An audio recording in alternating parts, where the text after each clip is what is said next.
अस्सलाम वालेकुम स्टूडेंट्स, इस लेक्चर में हम अपने कॉनिक सेक्शन के टॉपिक को आगे कंटिन्यू करते हैं। प्रीवियस लेक्चर में हमने कॉन्स के मुख्तलिफ सेक्शंस पढ़े थे, साथ ही साथ हमने सर्कल की स्टैंडर्ड फॉर्म और जनरल फॉर्म पढ़ा था और हमने ये समझा था कि हम किन क्वेश्चंस में स्टैंडर्ड फॉर्म यूज़ कर सकते हैं, किन क्वेश्चन में हमें जनरल फॉर्म यूज़ करनी है। साथ हमने इस टॉपिक के मुतालिक मुख्तलिफ MCQs समझे थे और हमने इस टॉपिक को मुख्तलिफ एग्जाम्पल्स के साथ समझा था। अब आज के टॉपिक में हम पढ़ेंगे conditions of circles to be internally और एक्सटर्नली टचिंग। सेकेंडली हम यहाँ पे position of point with respect to the circle को पढ़ेंगे। तो आइए हम अपना आज का लेक्चर कंटिन्यू करते हैं। फर्स्ट ऑफ ऑल हमने पढ़ना है conditions for the circle to be externally touching. Suppose हमारे पास टू सर्कल्स हैं और ये आपस में एक दूसरे को एक्सटर्नली तौर पर मीट कर रहे हैं। सपोज ये इनके सेंटर है, इस सर्कल के सेंटर को हमने C1 से डिनोट किया है, सिमिलरली इस सर्कल के सेंटर को हमने C2 से डिनोट किया है। ये वो वाला पॉइंट है जहाँ पे सर्कल्स आपस में एक दूसरे को एक्सटर्नली तौर पर मीट कर रहे हैं। ये इनके हमने रेडियस ली है, इस सर्कल के सेंटर से लेकर इसके सर्कमफेरेंस के डिस्टेंस को हमने इसको R1 से कंसीडर किया। सिमिलरली इस सर्कल के सेंटर से इसके सर्कमफेरेंस के डिस्टेंस को हमने R2 से कंसीडर किया। तो जैसे कि हमें इस फिगर में नजर आ रहा है कि सेंटर्स के दरमियान डिस्टेंस मतलब C1 और C2 के दरमियान डिस्टेंस इक्वल है सम ऑफ देयर रेडियस के। अगर हम रेडियस को सम करेंगे तो वो इक्वल होगा डिस्टेंस ऑफ देयर सेंटर्स। तो यही हमारे पास कंडीशन है for the circles to be externally touching which is R1 plus R2 equal है C1 C2 का डिस्टेंस के। ओके, अब सेकेंडली हम यहाँ पे कंडीशंस पढ़ेंगे for the circles to be internally touching. Suppose ये हमारे पास टू सर्कल्स है जो इंटरनली तौर पर एक दूसरे को एक पॉइंट पे मीट कर रहे हैं। सपोज ये इनके सेंटर्स हैं विच इज डिस्कस है C1 एंड C2 और ये इनके दरमियान डिस्टेंस है। ये C2 के सेंटर से लेकर सर्कमफेरेंस के डिस्टेंस को इसको हमने R2 से कंसीडर किया। सिमिलरली C1 के सेंटर से लेकर इसका सर्कमफेरेंस के डिस्टेंस को हमने R1 से रिप्रेजेंट किया। तो यहाँ पे C2 और C1 के दरमियान डिस्टेंस है R2 माइनस R1, मतलब हमने लार्जर रेडियस में से स्मॉलर रेडियस को माइनस करेंगे तो वो सर्कल के सेंटर्स के डिस्टेंस के इक्वल आएगा। और यही हमारे पास कंडीशन है for the circles to be internally touching. अब हम लोग इसका फॉर्मूला लिखेंगे R2 माइनस R1। मॉड हमने इसलिए लगाया ताकि हम नेगेटिव वैल्यू को भी पॉजिटिव कर सकें because distance is always positive, और ये इक्वल होगा हमारे पास डिस्टेंस बिटवीन द सेंटर्स। तो ये दोनों हमारे पास कंडीशंस थी for the circles to be externally touching की और ये थी for the circle to be internally touching की। अब हम आइए इसको मतलब एग्जांपल के साथ समझते हैं, लेकिन उससे पहले ये पॉइंट नोट करने वाला है कि हमें कोई भी अगर इक्वेशन ऑफ सर्कल दी गई हो और हमने एक्सटर्नली या इंटरनली तौर पर उसको प्रूव करना हो कि आपस में टच करी है कि नहीं, तो हमें सबसे पहले उसका रेडियस मालूम करना होगा और साथ ही उसका सेंटर मालूम करना होगा। उसी सूरत में हम ये कंडीशन प्रूव कर सकते हैं। तो फर्स्ट हमारे पास एग्जांपल में टू इक्वेशंस ऑफ सर्कल दी गई और कहा गया है कि प्रूव करें कि एक्सटर्नली तौर पर एक दूसरे को टच करी है। हमारे पास इक्वेशन दे दी गई है, अब हमें इनका सेंटर और रेडियस मालूम करना है। अगर हम पहली इक्वेशन को लेते हैं तो हम लोग इसको जनरल फॉर्म ऑफ सर्कल के साथ कंपेयर करेंगे which is x² plus y² plus 2gx plus 2fy plus c। मैंने आप लोगों को पहले ही बात बताई थी कि अगर हम लोगों को कोई भी इक्वेशन ऑफ सर्कल दी गई हो और हमें उसका सेंटर और रेडियस मालूम करना हो तो हम लोग general form of circle use करेंगे, इसलिए हमने यहाँ पे general form of circle use किया है। अब हम कोफिशिएंट्स को कंपेयर करते हैं। यहाँ पे x² का कोफिशिएंट भी 1 है और जो हमारे पास इक्वेशन दी गई है उसमें भी 1 है। सिमिलरली y² का कोफिशिएंट भी 1 है और हमारे पास जो इक्वेशन दी गई है उसमें भी 1 था। यहाँ पे 2g की जगह 2 लिखा हुआ है, 2f की जगह यहाँ पे -2 है और c की जगह -7 है। तो हम यही वैल्यू सिमिलरली रिपीट करेंगे नीचे। 2g की जगह 2 था तो g की वैल्यू निकली है 1। सिमिलरली 2f की जगह -2 था तो f की वैल्यू निकली है -1 और c की वैल्यू -7 थी। अब हम लोगों ने g, f और c की वैल्यूज़ निकाल ली। अब हम आराम से इसका सेंटर और रेडियस मालूम कर सकते हैं। सेंटर का मामला होता है -g -f, g की वैल्यू थी 1 तो फिर सेंटर कहाँ से निकलेगा -1 एंड 1।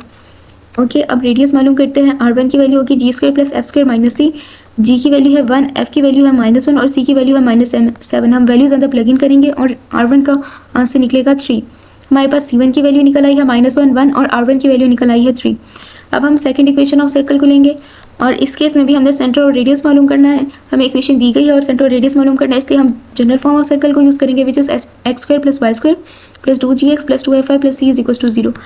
2g की जगह यहाँ पे -6 है, 2f की जगह 4 है और c की जगह 9 है। हम वैल्यूज़ लिखेंगे और g और c की वैल्यूज़ निकालेंगे। तो g की वैल्यू हमारे पास निकली है -3, f की वैल्यू निकली है 2 और c की वैल्यू निकली है 9। इससे हम सेंटर मालूम करेंगे और रेडियस मालूम करेंगे। सेंटर का फॉर्मूला होता है -g -f which is 3 and -2। Similarly radius का फॉर्मूला होता है हमारे पास g² plus f² minus c। हम वैल्यूज अंदर प्लग इन करेंगे और R2 की वैल्यू हमारे पास निकली है 2। अब हमने प्रूव करना है कि सर्कल्स आपस में एक्सटर्नली तौर पर एक दूसरे को टच कर रहे हैं। तो इसके लिए हमने प्रूव करना है कि distance between the centers is equal to the sum of their radius. हम C1 और C2 के दरमियान डिस्टेंस फॉर्मूले से डिस्टेंस मालूम करेंगे। हम इन दोनों पॉइंट्स के दरमियान जब डिस्टेंस फॉर्मूला लगाएंगे which is x2 minus x1 whole square plus y2 minus y1 whole square. हम वैल्यूज अंदर प्लग इन करेंगे तो फिर इन दोनों के दरमियान डिस्टेंस इक्वल आया है 5 के। अब हम सम ऑफ रेडियस का आंसर निकालेंगे, उसका भी आंसर आया इक्वल 5 के। हमारे पास डिस्टेंस बिटवीन सर्कल इक्वल आ गया है सम ऑफ देयर रेडियस के, इसलिए हम कहेंगे हैज प्रूफ और कंडीशन लिखेंगे और साथ लिखेंगे so the circles touch each other externally. अब सेकंड एग्जांपल में हमसे कहा गया है कि हमारे पास इक्वेशन ऑफ सर्कल दी गई है और कहा गया है कि इसको प्रूव करें कि इंटरनली तौर पे दूसरे को टच करें। अब इसके लिए भी हम लोगों ने इसका सेंटर और रेडियस मालूम करना है। हमारे पास इक्वेशन ऑफ सर्कल दी गई है, हम इसको जनरल इक्वेशन ऑफ सर्कल के साथ कंपेयर करेंगे। 2g की जगह यहाँ पे 2 है और यहाँ पे 2f की जगह 0 है बिकॉज यहाँ पे y की कोई टर्म नहीं है, और c which is constant and it's value is -8। हमने वैल्यूज़ प्लग इन की हैं और कंपेयर किया है और आंसर g का निकला है 1, f का निकला है 0 और c का निकला है -8। अब हम पिछले क्वेश्चन की तरह सेंटर और रेडियस मालूम करेंगे। तो हमारे पास सेंटर का आंसर आया -1 और 0। रेडियस के लिए हम फॉर्मूला पुट करेंगे g² + f² - c। तो हमारे पास रेडियस का आंसर आ गया है 3। अब हम यही काम सेकेंड इक्वेशन ऑफ सर्कल के साथ करेंगे। हमारे पास इक्वेशन ऑफ सर्कल दी गई है, हम लोग इसको जनरल इक्वेशन ऑफ सर्कल के साथ कंपेयर करेंगे। हमारे पास g का आंसर आया है -3, f का आंसर आया है 3 और c का आंसर है -46 विच इज़ कॉन्स्टेंट। सेंटर का फॉर्मूला होता है -g - f which is 3 and -3। Similarly radius which is r2 और इसका फॉर्मूला होता है g² + f² - c। हम वैल्यूज अंदर प्लग इन करेंगे तो r2 की वैल्यू निकली है 8। अब हमें प्रूव करना है कि सर्कल्स आपस में इंटरनली तौर पर एक दूसरे को टच करें। इसकी कंडीशन थी कि डिस्टेंस बिटवीन सर्कल्स इक्वल होगा डिफरेंस ऑफ देयर रेडियस। अब हम डिस्टेंस बिटवीन सर्कल्स मालूम करने के लिए डिस्टेंस फॉर्मूला लगाएंगे और हमारे पास सर्कल का के सेंटर्स के दरमियान डिस्टेंस इक्वल आएगा 5 के। अब हमने डिफरेंस बिटवीन रेडियस लेना है, इसका आंसर आएगा -5 का हम मॉड लेंगे विच इज़ 5। यहाँ पे डिफरेंस बिटवीन रेडियस भी 5 है और सेंटर्स के दरमियान डिस्टेंस भी 5 है, तो हमारे पास ये दोनों इक्वल आ गए हैं। तो हम कहेंगे so the circles touch each other internally. अब आपने एक्सटर्नली और इंटरनली दोनों कंडीशंस को समझ भी लिया है और इसकी मतलब एग्जाम्पल्स भी कर ली। अब हम अपना नेक्स्ट टॉपिक डिस्कस करते हैं, position of point with respect to a circle. इससे अगर हमारे पास कोई भी क्वेश्चन ऑफ सर्कल दी गई और कोई भी हमारे पास पॉइंट दिया गया तो हम ये अंदाज़ा लगा सकते हैं कि पॉइंट हमारे पास सर्कल के अंदर लाई कर रहा है, सर्कल का सर्कमफेरेंस पे लाई कर रहा है या सर्कल के बाहर लाई कर रहा है। इसके लिए हमारे पास कंडीशन होती हैं। हमने पहले केस में इस पॉइंट के कोऑर्डिनेट्स को इस इक्वेशन में पुट करना होता है, मतलब हमने x की जगह यहाँ पे पॉइंट का x कोऑर्डिनेट पुट करना है विच इज़ x1 और y की जगह इस इक्वेशन में पॉइंट का y कोऑर्डिनेट पुट करना है विच इज़ y1। हम वैल्यूज़ पुट करेंगे और अगर आंसर लेस देन 0 आए, मतलब कि कोई भी नेगेटिव वैल्यू है, तो हम कहेंगे the point lies inside the circle. Similarly second case में अगर हमारे पास वैल्यूज प्लग इन करने के बाद आंसर इक्वल टू 0 आए तो हम कहेंगे the point lies on the circumference of the circle, जिसका आंसर इक्वल टू 0 आए। और थर्ड केस में अगर हमारे पास वैल्यूज प्लग इन करने के बाद आंसर ग्रेटर देन 0 आए या कोई भी पॉजिटिव वैल्यू उसके आंसर में आए तो हम कहेंगे the point lies outside the circle. ये हमारे पास 3 केसेस है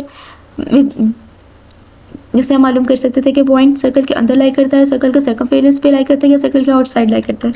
अब हम इसको एक एग्जांपल के साथ समझते हैं। हमारे पास कोई भी पॉइंट दिया गया और कहा गया कि इसकी पोजीशन मालूम करें with respect to this equation of circle. अब मैंने कहा था x की जगह इस जगह इक्वेशन में इस वैल्यू का x कोऑर्डिनेट पुट करना है, y की जगह इक्वेशन में इस पॉइंट का y कोऑर्डिनेट पुट करना है। हमने वैसे ही किया और इसका जब हम लोग सॉल्व करने के बाद आंसर निकालेंगे तो आएगा 135 which is positive value and greater than 0। क्योंकि हमारे पास आंसर ग्रेटर देन 0 आ गया इसलिए हम कहेंगे the point lies outside the circle. अगर हमारे पास कोई और पॉइंट दिया गया होता और उसके लिहाज से आंसर इक्वल टू 0 आता तो हम कहते the point lies on the circumference of the circle. और अगर हम वैल्यूज पुट करने के बाद आंसर लेस देन 0 या कोई भी नेगेटिव वैल्यू आती तो हम कहते the point lies inside the circle. तो स्टूडेंट्स, आज के लेक्चर के लिए इतना ही। अगर आपको इस टॉपिक के बारे में या पिछले किसी टॉपिक्स के बारे में कोई भी क्यूरीज हो तो काइंडली उसको कमेंट्स में राइट करें ताकि मैं उसको सॉल्व करने की कोशिश करूँ। मोर ओवर, अगर आपको ये लेक्चर अच्छा लगा हो then don't forget to like share and subscribe my channel. Thanks a lot.